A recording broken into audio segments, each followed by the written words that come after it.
भक्तजन सुंदर साथ को प्रिय सुंदर साथ जी, श्री वितक पर्व महोत्सवको आज तेस्रो दिवसमा हामी प्रवेश गर्दैछौँ। श्री कृष्ण प्रणामी मन्दिर निजानन्द धाम नजरपुरको यो पावन प्राङ्गणबाट सबै भक्तजन सुन्दर साथजीहरूको हृदय मन्दिरमा विराजमान प्रियतम परमात्माको दिव्य स्वरूपलाई कोटि कोटि प्रेम प्रणाम गर्दै आजको प्रसङ्गलाई हामी अगाडि बढाउन गइरहेका छौँ। आउनुहोस् आरम्भ गरौँ प्रारम्भिक प्रार्थनाबाट। हामी सबैले आनन्दका मूल स्रोत प्रियतम परमात्माको त्यो दिव्य स्वरूप र निजानन्द स्वामी सद्गुरु देवचन्द्रजी महाराजको चरणलाई पनि स्मरण गर्दै महामती प्राणनाथजीको त्यो दिव्य स्वरूपलाई स्मरण गर्दै हामी यो मंगलमय प्रार्थना आरम्भ गरौँ। आनन्दकन्दं प्रभुदेवचन्द्रं ब्रजे स्वरूपेण पुरा प्रवीश्य प्राप्तं प्रियप्राणनाथं हरे संपूर्णं सततं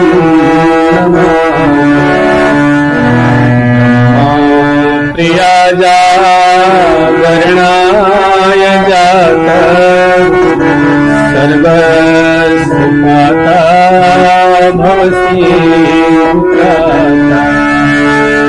विज्ञानदाता निज धर्मधाता बंधु शरणं श्री विभूषितकरा नवनीरदावा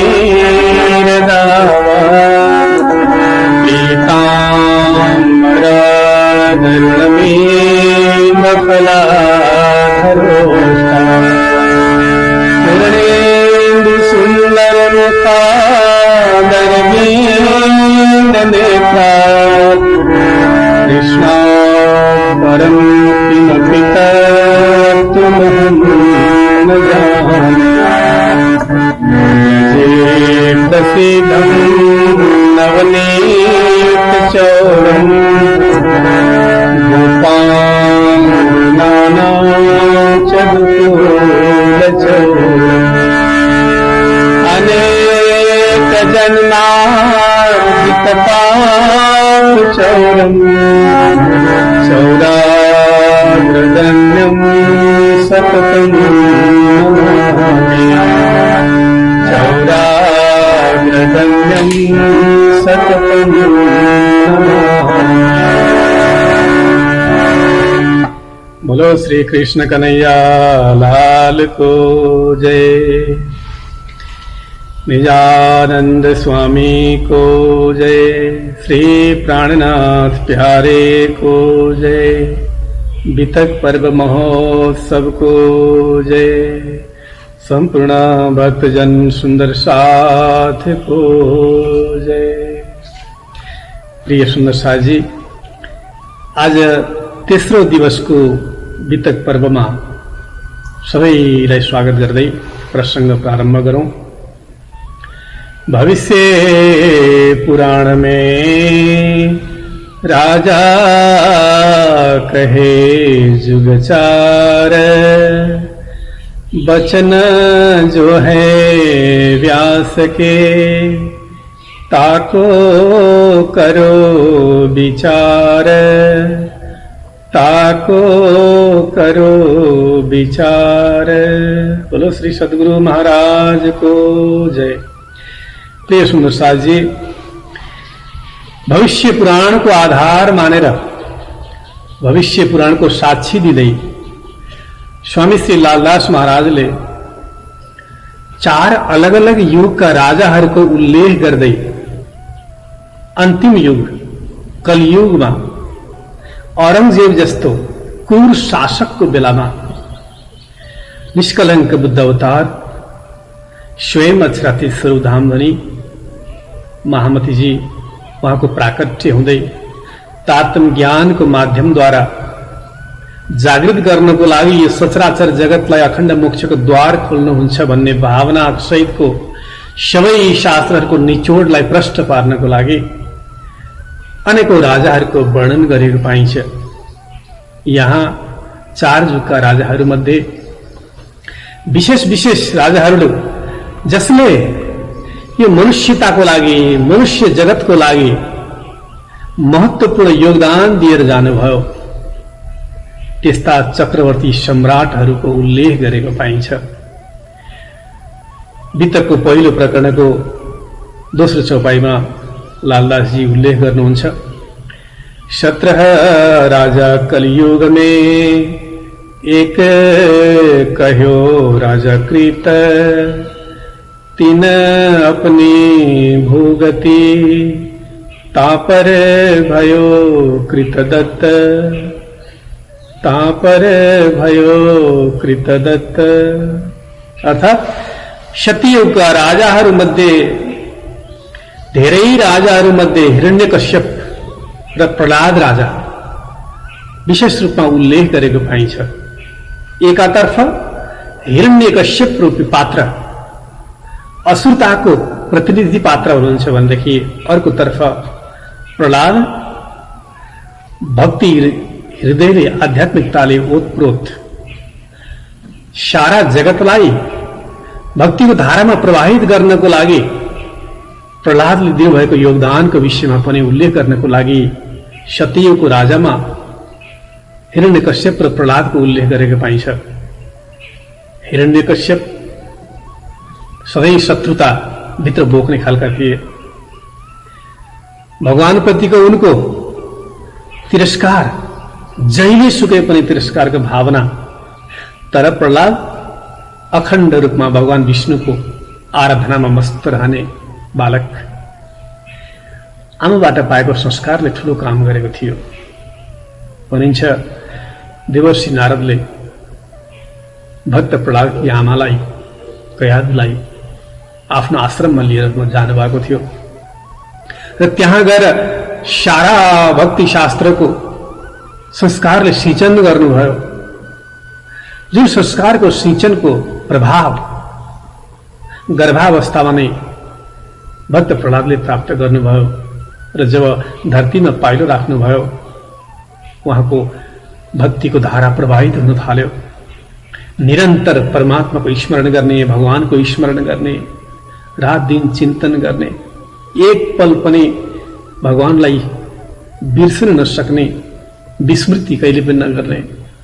जतिसुकै कठिन घडी आए पनि पिता हिरण्यकश्यपद्वारा प्रताडित हुँदा हुँदै पनि दुःख कष्ट झेलेर भए पनि अटल विश्वासका साथमा, दृढ विश्वासको साथमा भक्त प्रहलादले गर्नुभएको भक्ति धारालाई सारा जगतले सुन्दै आएको छ, बुझ्दै आएको छ, जान्दै आएको छ।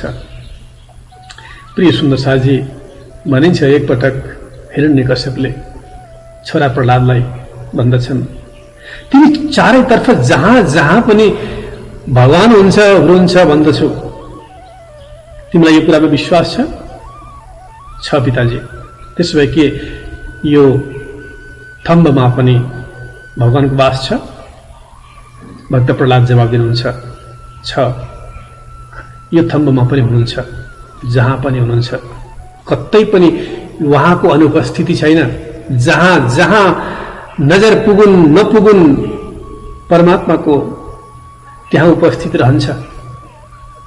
यति भनिसकेपछि हिरण्यकश्यपले एक मुड्की दिएर जब त्यो थम्बमा प्रहार गर्दछन्, त्यसपछि त्यहाँबाट नृसिंह भगवानले अवतार धारण गरेर हिरण्यकश्यपको उद्धार गरेको प्रसंग हामीले सुन्ने गरेका छौं। यस्तो ताकतवान थिए हिरण्यकश्यप, यति शक्तिशाली थिए। उनले साधनाको तपस्याको माध्यमद्वारा उनलाई कसैले पनि मार्न सक्दैन थियो, कुनै पनि समयमा मार्न सक्दैन थियो। त्यसैले त गोधुली साँझमा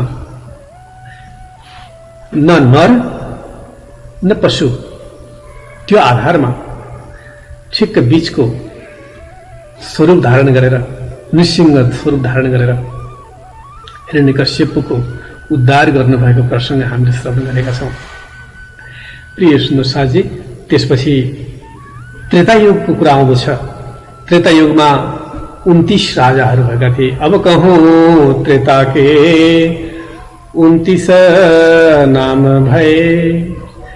त्रेतायुगमा 29 प्रकारका 29 राजाहरू भएका थिए।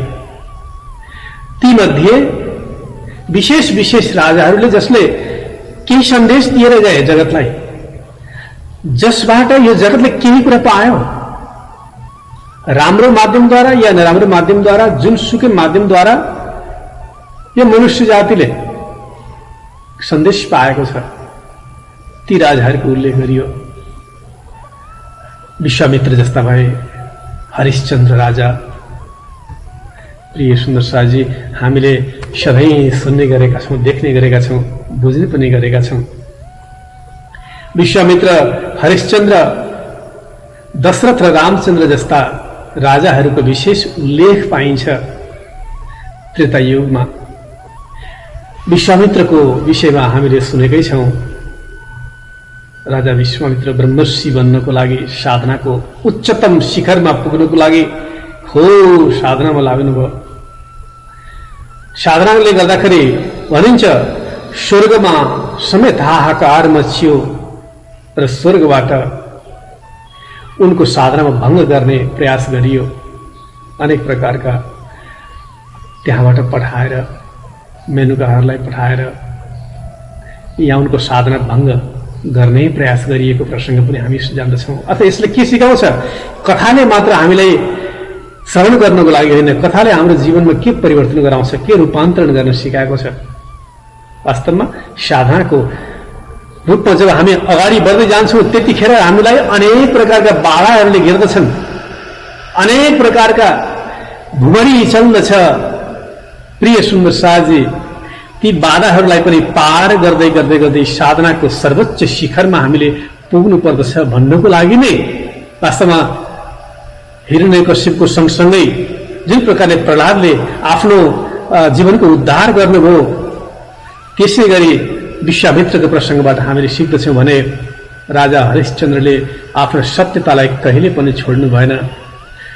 हरिश्चन्द्र राजा कस्तो विकट घडीमा पनि, कस्तो विकट परिस्थितिमा पनि, गरिबीको अन्तिम अवस्थामा पुग्दा समेत उहाँले आफ्नो सत्यतालाई छोड्नु भएन, कहिले पनि छोड्नु भएन। त्यसरी धर्ममा अगाडि बढ्नको लागि जहिले पनि सत्यताको आवश्यकता पर्छ, इमान्दारिताको आवश्यकता पर्छ।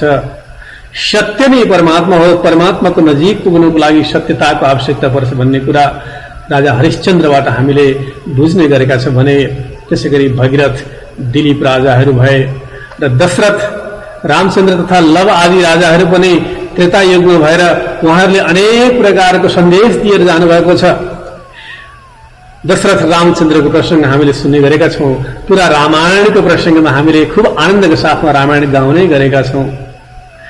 मर्यादा पुरुषोत्तमको रूपमा भगवान रामले संसारलाई मर्यादा सिकाएर जानुभएको छ।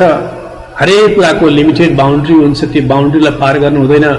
अनुशासनमा जीवन बिताउनुपर्छ भन्ने कुरा, मर्यादामा जीवन बिताउनुपर्छ भन्ने कुरा राजा रामले सिकाएर जानुभएको छ। त्यही संस्कार नै उहाँका सुपुत्र लवमा पनि, लवकुशमा पनि देखा पर्यो। उहाँहरूको पनि चर्चा हुँदै गएको हामीले सुनेका छौँ त्रेतायुगको विषयमा चर्चा गर्दाखेरि। प्रिय सुन्दरसाजी, त्यसै गरी अगाडि बढ्दै जाँदा द्वापर युगको कुरा आउँछ। त्यहाँ 19 राजाहरू भएर गएका छन्, जस्तै व्यास, पाण्डु, अर्जुन, परीक्षित, जन्मेजय। यो प्रकारले हामीले देखेका छौँ कि वास्तवमा सबै राजाहरू जति पनि भएर गए द्वापर युगका राजाहरू, तीमध्ये परीक्षितलाई हामीले विशेष रूपमा लिने गरेका छौँ। राजा परीक्षित, उनको महिमा हामीले सुन्ने गरेका छौँ। स्वामी सुखदेवजीको चरणमा गएर आश्रित भएर यो भवसागरलाई पार पर्नको लागि जुन प्रकारले उहाँले स्वामीजीको शरणमा पुगेर भागवतको आश्रय लिएर, श्रीकृष्ण कथाको आश्रय लिएर आफ्नो जीवनको उद्धार गर्नुभयो। राजा परीक्षितको नाम हामीले सधैँभरि लिने गरेका छौँ, जगतले लिने गरेको छ। भनिन्छ 7 दिनमा राजा परीक्षितलाई तक्षक नागले डसेर मृत्यु हुने तयारी छ।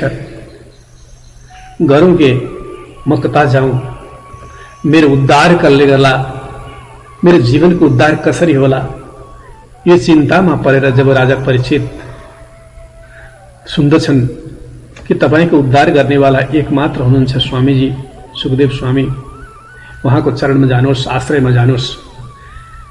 सुन्ने बित्तिकै राजा परीक्षित दौडेर जानुहुन्छ। ऋषिहरूको बीचमा बस्नु भएको छ सानो बालक,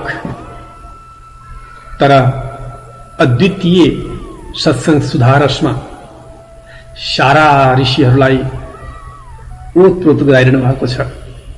स्वामी सुखदेवजीले राजा परीक्षितले गएर चरणमा पर्नुहुन्छ र प्रणाम गर्नुहुन्छ र भन्नुहुन्छ, स्वामीजी मेरो उद्धार गर्नुहोस्, 7 दिनमा मेरो मृत्यु निश्चित छ, मैले संसारलाई छोड्नु पर्नेछ, कसरी सम्भव छ, हजुरको चरणमा म आइपुगेँ।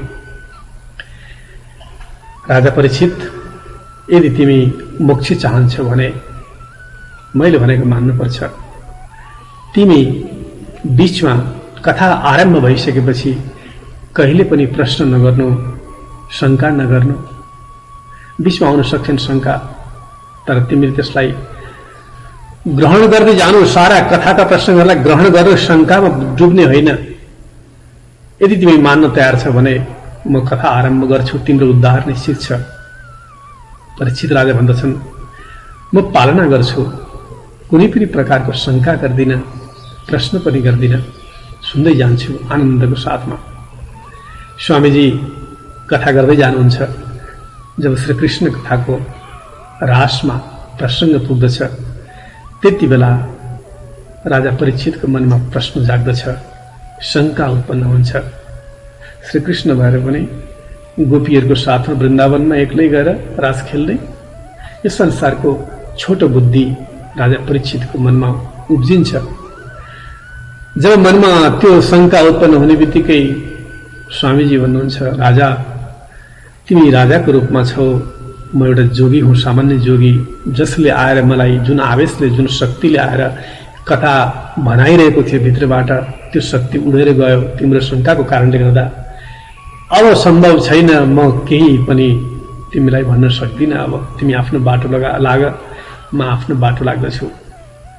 राजा परीक्षित रुन्छन्, कराउँछन्, चिच्याउँछन्, मबाट ठुलो भूल भयो स्वामीजी, मलाई क्षमा गर्नुहोस्, मेरो उद्धार गर्नुहोस्, तुरुन्तै नै मेरो मृत्यु निश्चित छ, म जाउँ, म भवसागरको दलदलमा फस्दछु, फेरि मलाई फेरि यो संसार सागरको दलदलमा पर्नु छैन, उद्धार गर्नुहोस्। जतिसुकै रोई कराई गरे पनि के गर्नु, क्षमता जहाँबाट शक्ति आएको थियो त्यो शक्ति त फर्केर गइसकेको थियो। तर पनि ज्ञानी हुनुहुन्थ्यो सुखदेव स्वामी, श्रीकृष्ण कथाको प्रसंगलाई जोडजाड पारेर पूरा गर्नुहुन्छ। र राजा परीक्षितले राम्रोसँगले श्रवण गरेर आफ्नो आत्माको उद्धार गरेको प्रसंग हामीले सुन्ने गरेका छौँ। प्रिय सुन्दरसाजी, द्वापर युगको यो प्रसंग।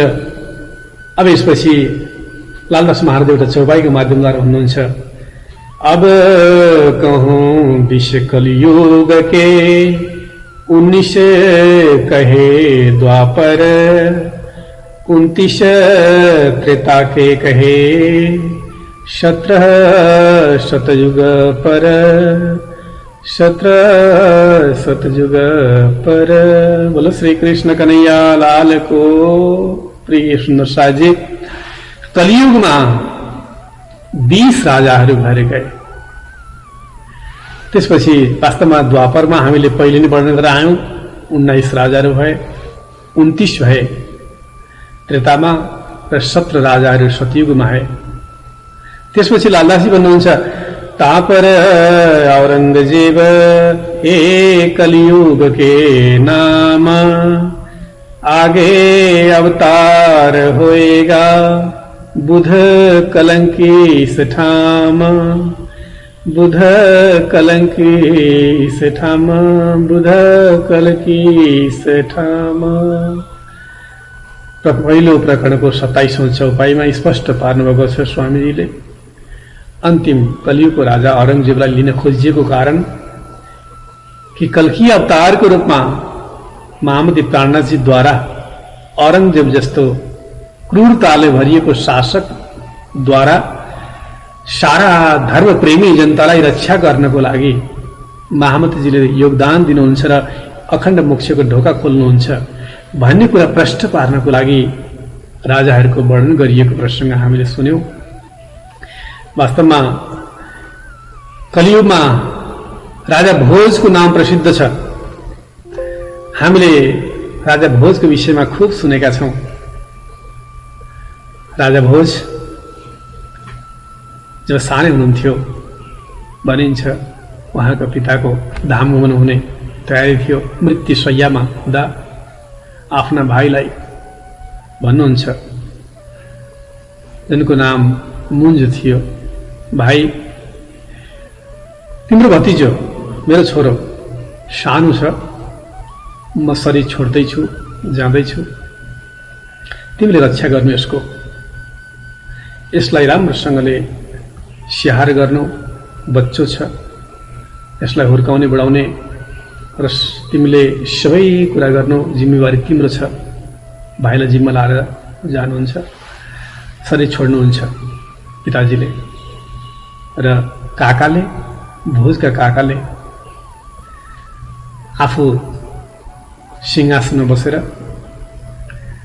भोजलाई जो सानो उमेरका थिए उनलाई जंगलतर्फ पठाउँछन्, उनलाई मृत्युको लागि, उनलाई मारिदिनको लागि। किनभने भोलि ठूलो भएपछि त राजा भोज आफ्नो सिंहासनमा गद्दी सम्हाल्छन्, त्यसपछि मेरा सन्तानहरूले फेरि राज्य सञ्चालन गर्न पाउने छैनन् भन्ने लोभले, ईर्ष्याले गर्दाखेरि मुञ्जले भतिजोलाई जंगलमा पठाउँछन् 2 सिपाहीको साथमा, यिनीहरूलाई मारेर आओ। नाश भएपछि सकियो, सधैँको लागि समस्या नै हल हुन्छ। तर तीलाई मारेको, भतिजोलाई मारेको प्रमाण लिएर आउनु। लिएर जान्छन् सिपाहीहरूले, जंगलमा लिएर जान्छन्। जंगलमा जब मार्ने तयारी गर्दछन् त्यति बेला विचार आउँछ उनीहरूको मनमा, दया जाग्दछ, करुणा जाग्दछ।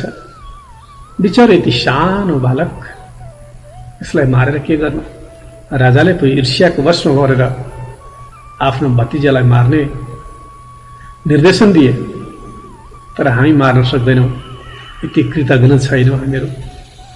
उनीहरूले भनिन्छ एउटा हरिणको 2टा आँखा झिकेर र केही रगत लागेको कपडाहरू सहित भोजका कपडाहरू लिएर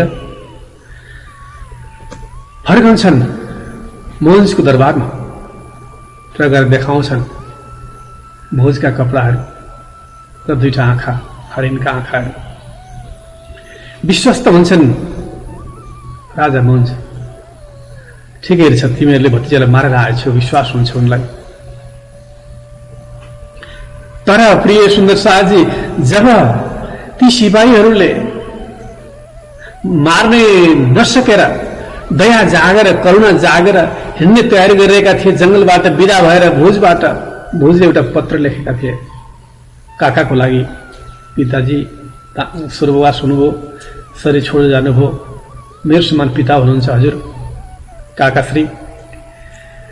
मलाई मारेर सिंहासनमा राज्य सञ्चालनमा बस्नको लागि हजुरले यति प्रयास गर्नुभयो, म हमेशाको लागि टाढा रहन्छु।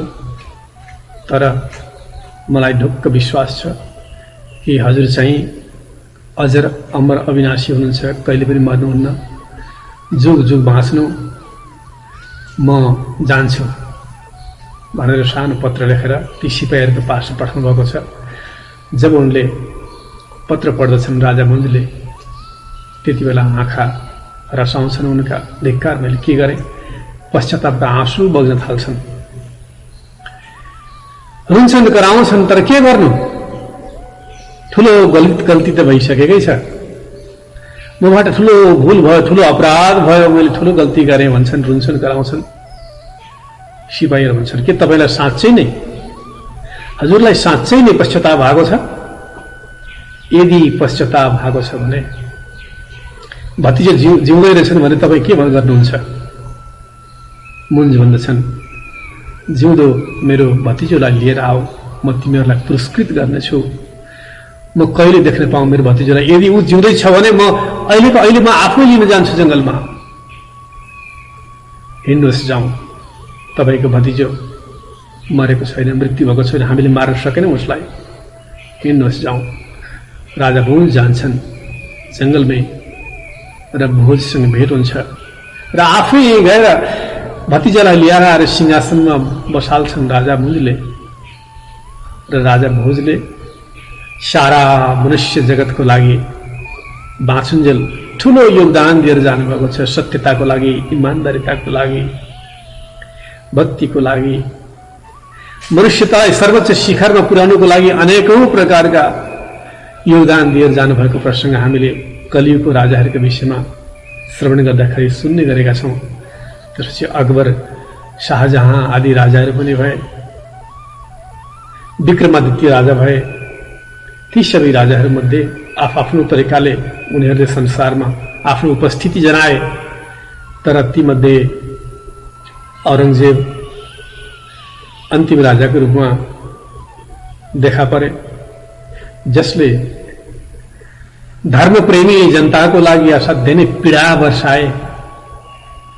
पीडा खप्न नसक्ने अवस्थामा पुर्याएको बेलामा महामती प्राणनाथजीले अलिकति भए पनि मलम लगाउनको लागि धेरै प्रयास गर्नुभयो, उनलाई जागृत गर्ने प्रयास गर्नुभयो, धर्मको मूलभूत सिद्धान्तहरू सिकाउने प्रयास गर्नुभयो, आध्यात्मिकताको विषयमा उसको भित्र संचार सिंचन गर्नको लागि प्रयास गर्नुभयो।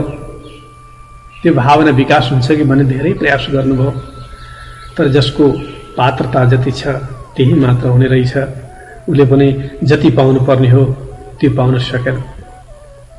प्रिय सुन्दर साजी, यी राजाहरूका अनेक प्रकार राजाहरूको वर्णन हुँदै हुँदै आएपछि अन्तिममा आएर महामती प्राणनाथजीले जुन प्रकारले जागृति अभियानमा एउटा महत्त्वपूर्ण सन्देश दिएर जानुभएको छ जगतलाई, त्यसैको पृष्ठभूमि स्वरूप हामीले वितकको माध्यमद्वारा समेट्ने प्रयास गरौं। यहाँ लालदास महाराज प्रकरणको अन्तिममा भन्नुहुन्छ, श्री महामती कहे साथ जी, शास्त्र कहे यो कर, आगे अपनी बीतक लीजे चित धर, आगे अपनी बीत कर लीजे चित धर। बोलो श्री प्राणनाथ प्यारे को जय। श्री महामती कहे साथ जी, शास्त्र कहे यूं कर, आगे अपनी बीतक सो लीजिए चितधर। लालदास महाराज भन्नुहुन्छ, अब अगाडि योभन्दा अगाडि म आफ्नो घरको कुरा गर्दछु, आफ्नो घरको कुरा गर्दछु, मूल घर परमधामको कुरा गर्दछु। शास्त्रहरूले अहिलेसम्म जुन प्रकारका साक्षीहरू दिँदै दिँदै पुष्टि गर्ने हामीले श्रवण गर्दै आयौं, पुष्टि गरेको कुरा श्रवण गर्दै आयौं। अब बिस्तारै बिस्तारै हामी आफ्नो घरको कुरा गर्न गइरहेका छौं। प्रिय सुन्दर शाहजी, त्यसैको माध्यमद्वारा यहाँ अगाडि हामीले प्रसंगलाई बढाउने प्रयास गर्दछौं। सबभन्दा पहिले महामतीजीलाई मेहराज ठाकुरको रूपमा चिनिन्थ्यो। श्री मेहराज कहे मुखे धन्न जो बलि, हृदय रमन्त 14 भवन्ते जितियो, धन धन्य एक कुलवन्त। प्रारम्भिक अवस्थामा मेहराज ठाकुरको रूपमा महामतीजीलाई जानिन्थ्यो, पहिचान गरिन्थ्यो। त्यसपछि जब सद्गुरु श्री देवसरजी महाराजद्वारा उहाँको आत्माको पहिचान भयो, त्यसपछि इन्द्रावतीको वासनामा स्पष्टता भित्र अन्तर्दृष्टिबाट खुलेपछि उहाँलाई इन्द्रावतीको रूपमा सद्गुरुले पहिचान गर्नुभयो कहे श्री इंद्रावती सुनो रे साथ जी यहाँ विलम्ब किधारी नहीं वार। हामीले चौपाई सुन्ने पनि गरेका छौं। ए अजवालो किधौं मारे वाले आपने आवार। रासको यो प्रसंगमा हामीले सुन्ने गरेका छौं। श्री इंद्रावतीको रूपमा महामती प्रकट हुनुभयो जब निजानन्द स्वामी सद्गुरु श्री देवचन्द्रजी महाराजले उहाँको वासनाको पहिचान गरिसकेपछि, इंद्रावतीको रूपमा पहिचान गरिसकेपछि उहाँलाई इंद्रावतीको रूपमा हामीले जान्यौं।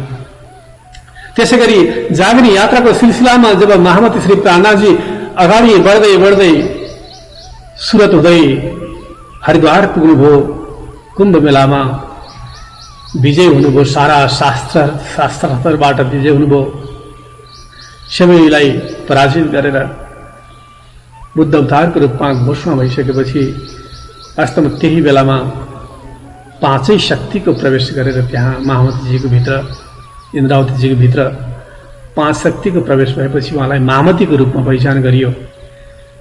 श्री धनीजीको जोश, आतम दुलहिन, नूर हुकुम, बुद्ध मूल वतन, ए पांचों मिल भई महामत, वेद कतेबों पहुंची सरत।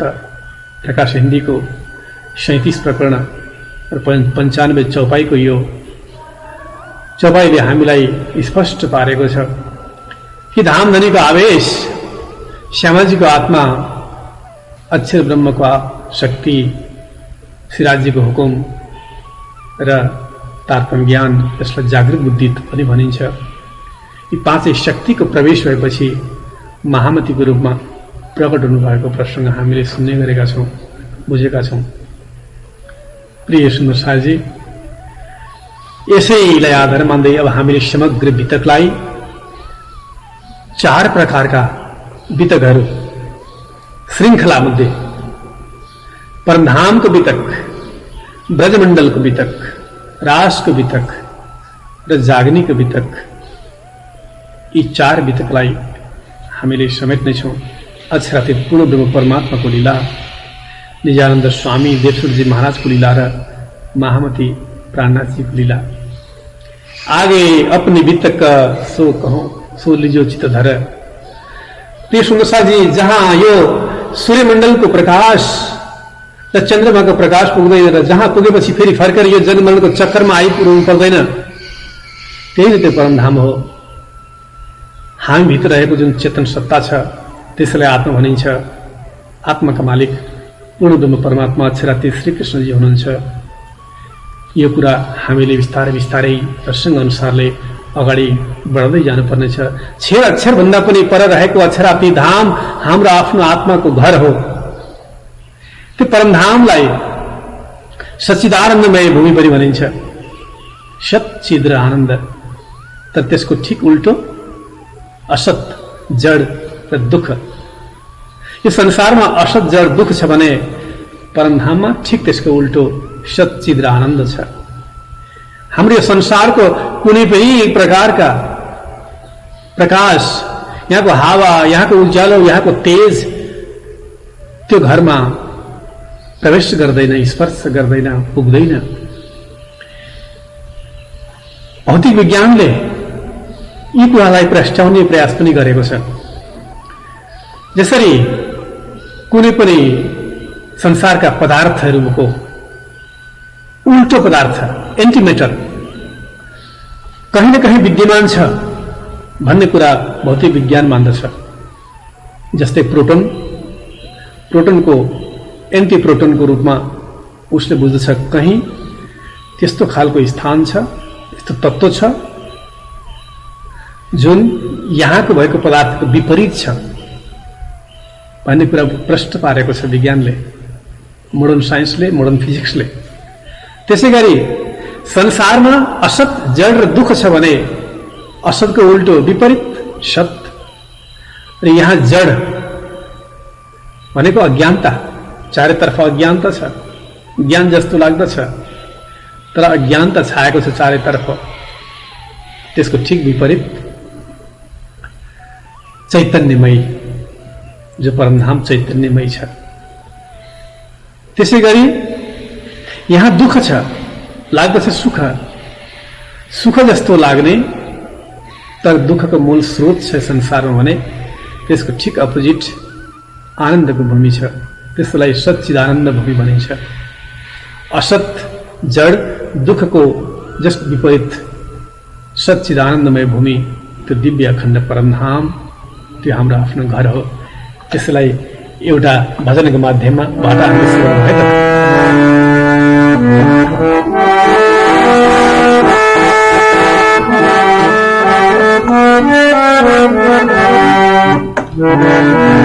छेर पारी जानु छ साथी चौला एक फेरा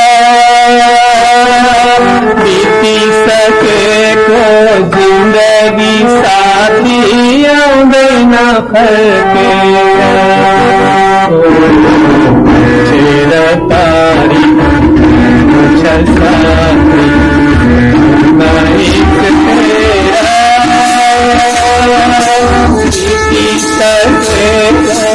जिन्दगी साथी आउँदैन संसार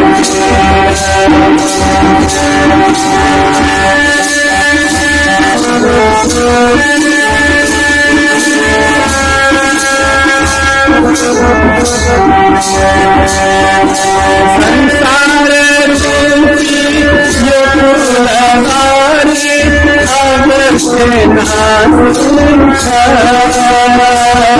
हुन्छ, उजाड हुन्छ बगैँचा सारा बिरुवामा छेर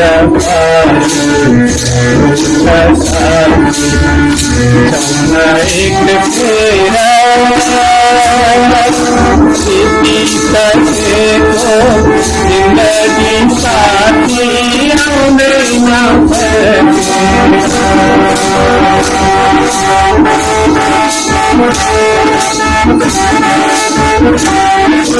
सूर्य चन्द्र पाछन् न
बोलो श्री अखंड परमधाम को जय।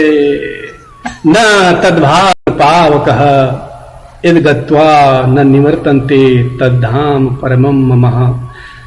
जहाँ पुगेपछि फर्केर आउनु पर्दैन, त्यही हो हाम्रो घर। त्यो अखण्ड घर, हाम्रो आफ्नो घर त्यही नै हो। प्रिय सुन्दर साथी, हामीले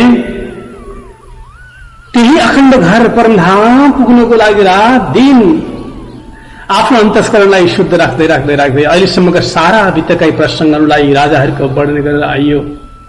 यी सबैलाई ब्याकग्राउन्डमा राखेर, पृष्ठभूमिमा राखेर निचोडमा अब आफ्नो घरतर्फको यात्राको साँचो बितकमा हामी प्रवेश गर्दैछौँ।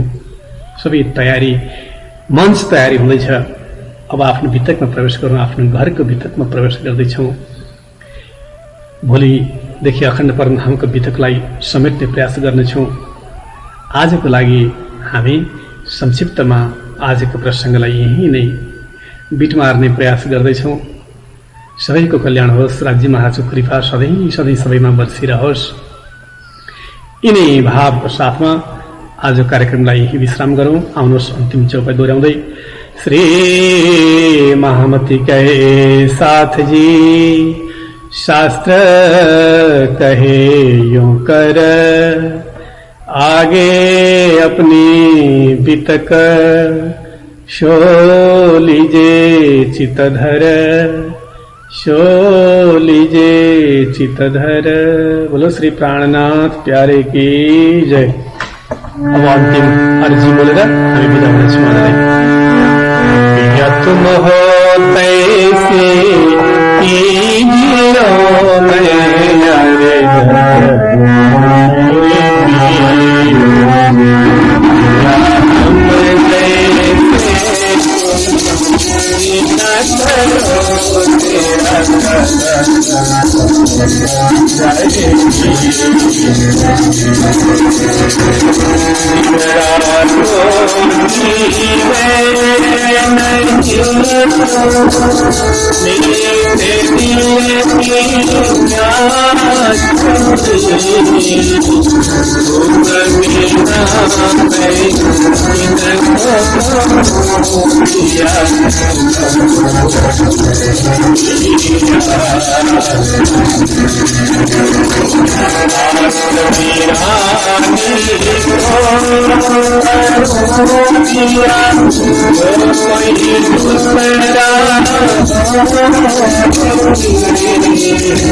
कृष्ण कन्हैया लाल को जय, निजानंद स्वामी को जय, श्री प्राणनाथ प्यारे को जय, वितक पर्व महोत्सव को जय, संपूर्ण भक्तजन सुंदर साथ को जय, अखिल प्राणी मात्र को जय।